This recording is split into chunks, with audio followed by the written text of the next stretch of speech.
అందరికీ నమస్కారం. ఈరోజు మనం ఓ ఆసక్తికరమైన కథ గురించి తెలుసుకోపోతున్నాం. సుగంధ ద్రవ్యాల కోసం అంటే మసాలా దినుసుల కోసం మొదలైన ఒక వ్యాపార ప్రయాణం చివరికి ఒక పెద్ద దేశాన్నే బానిసగా ఎలా మార్చేసిందో చూద్దాం.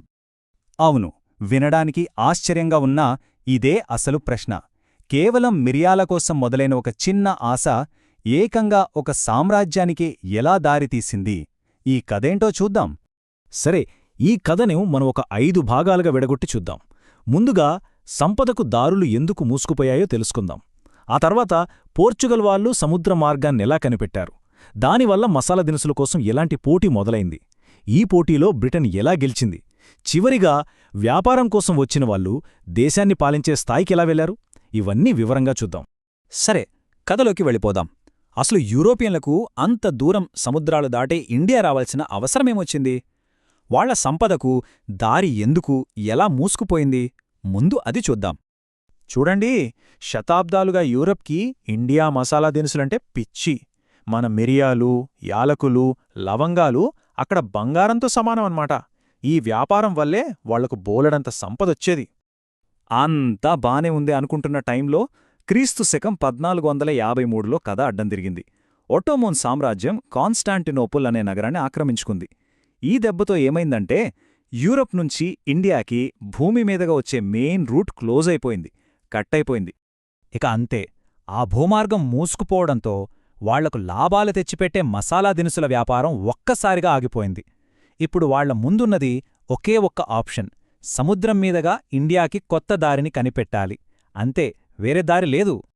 ఈ సవాలును స్వీకరించడానికి పోర్చుగల్ ముందుకొచ్చింది. వాళ్లు చేసిన ఆ సాహస ప్రయాణం ప్రపంచపటాన్ని, చరిత్రగతిని ఎలా మార్చేసిందో ఇప్పుడు చూద్దాం. ఈ మొత్తం ప్రయత్నం వెనుక ముగ్గురు పోర్చుగీస్ వాళ్లు చాలా ముఖ్యం. మొదటి వ్యక్తి ప్రిన్స్ హెన్రీ. ఇతన్ని ది నావిగేటర్ అని కూడా అంటారు. ఇతను నావిగేషన్ స్కూల్స్ పెట్టి ఇలాంటి ప్రయాణాలకు కావాల్సిన ఫండింగ్ ఇచ్చి ఒక రకంగా పునాది వేశాడు. ఇతని ప్రోత్సాహంతోనే బార్థలమ్యూ డియాజ్ అనే అతను ఆఫ్రికా ఖండం చివరి వరకు వెళ్లాడు. కాని ఆ ప్రయాణాన్ని పూర్తిచేసి ఇండియాను చేరుకునే అసలు బాధ్యతను మాత్రం వాస్కోడగామాకి అప్పగించారు. ఇక వాస్కోడగామా ప్రయాణం అదొక చరిత్ర. 1497లో పోర్చుగల్లోని లిస్బన్ నుంచి బయల్దేరాడు. దారిలో అబ్దుల్ మజీద్ అనే ఒక ఇండియన్ ట్రేడర్ సహాయంతో ఫైనల్గా 1498 మే 17న మన కేరళలోని కాలికట్ తీరాన్ని చేరుకున్నాడు. యూరప్ నుంచి ఇండియాకి నేరుగా సముద్రం మీదుగా వచ్చిన మొదటి ప్రయాణం ఇదే. సరే, వచ్చాడు, బానే ఉంది. మరి ఆ ప్రయాణంలో అతనికి వచ్చిన లాభమెంతో తెలుసా? పెట్టిన ఖర్చుకి ఏకంగా 60 రెట్లు ఎక్కువ సంపాదించాడు. ఒక్కసారి ఆలోచించండి, 60 రెట్లు! ఈ ఒక్క నంబర్ చాలు మిగతా యూరప్ దేశాలన్నీ ఇండియా వైపు ఎందుకు క్యూ కట్టాయో అర్థం చేసుకోవడానికి. ఈ కొత్త సముద్ర మార్గాన్ని తమ కంట్రోల్లో పెట్టుకోవడానికి పోర్చుగీసు వాళ్లు ఒక పాలసీని తీసుకొచ్చారు. దానిపేరే బ్లూ వాటర్ పాలసీ లేదా నీలినీటి విధానం. దీని ప్రకారమేంటంటే వాళ్లు భూమి మీద కోటలు కట్టి రాజ్యాలు ఆక్రమించడం మీద కాదు, తమ పవర్ఫుల్ నేవీతో సముద్రాన్ని, ఆ సముద్ర మార్గాల్ని కంట్రోల్ చేయడం మీదే ఫుల్ ఫోకస్ పెట్టారు. కాని ఇంత లాభాలు తెచ్చిపెట్టే రహస్యం ఎంతో కాలం దాగదు కదా. పోర్చుగీస్ వాళ్ల లాభాలు చూసి మిగతా యూరప్ దేశాలకి కూడా కన్నుకుట్టింది. వాళ్లు కూడా ఈ మసాలా దినుసుల రేసులోకి దూకేశారు. పోర్చుగీసుల వెనకే ఒకరి తర్వాత ఒకరు డచ్ వాళ్ళు, బ్రిటిష్ వాళ్ళు, ఫ్రెంచ్ వాళ్ళు అందరూ ఇండియాకి వచ్చేశారు. ఇక్కడ చూడండి, వాళ్ళు ఎప్పుడెప్పుడు వచ్చారు, వాళ్ళ కంపెనీలను ఎప్పుడు స్థాపించారో ఉంది. దీంతో ఇండియాలో ఒక భయంకరమైన వ్యాపార పోటీకి తెరలేచింది. చాలా తక్కువ టైంలోనే మన భారతదేశ తీరప్రాంతం మొత్తం ఒక చెస్ బోర్డ్లా మారిపోయింది. పోర్చుగీస్, బ్రిటన్, డచ్, ఫ్రాన్స్ ఇలా ప్రతి దేశం తమ జెండాలను పాతి కోటలు కట్టుకొని ఒకరిపై ఒకరు ఆధిపత్యం కోసం భీకరంగా పోటీపడటం మొదలుపెట్టాయి. సరే, ఈ పోటీలో చాలామంది ఉన్నా చివరికి మిగిలింది ఇద్దరు: బ్రిటన్ మరియు ఫ్రాన్స్.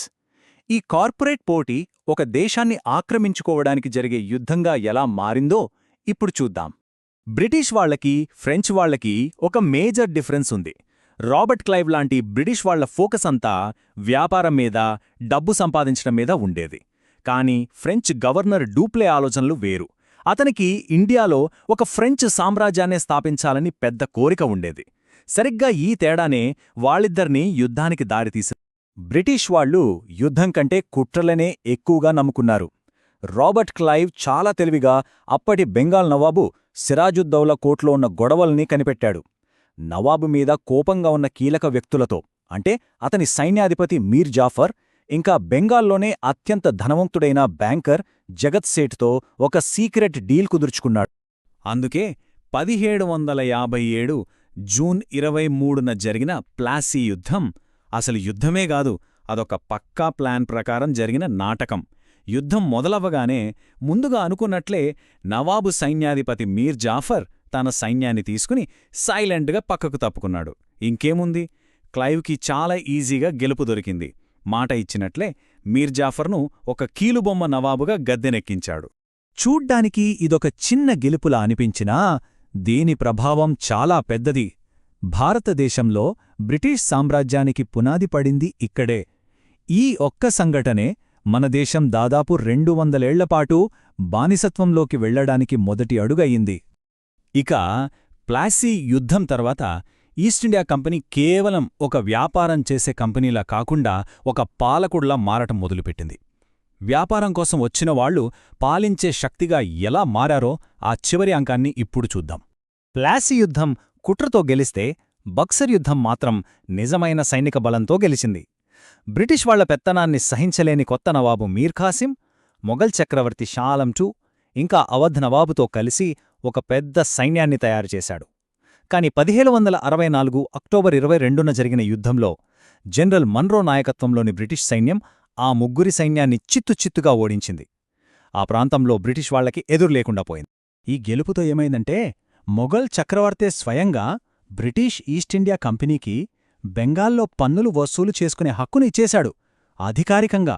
ఇక అంతే, పన్నులు వసూలు చేసే అధికారం ఎవరి చేతిలో ఉంటే వాళ్లే కదా అసలైన పాలకులు.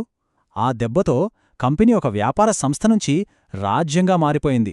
ఈ మొత్తం కథను ఒక్క మాటలో చెప్పాలంటే, ఎంత మంచి పరిపాలన అయినా సరే అది మనల్ని మనం పాలించుకోవడానికి, అంటే స్వపరిపాలనకు ఎప్పటికీ ప్రత్యామ్నాయం కాదు.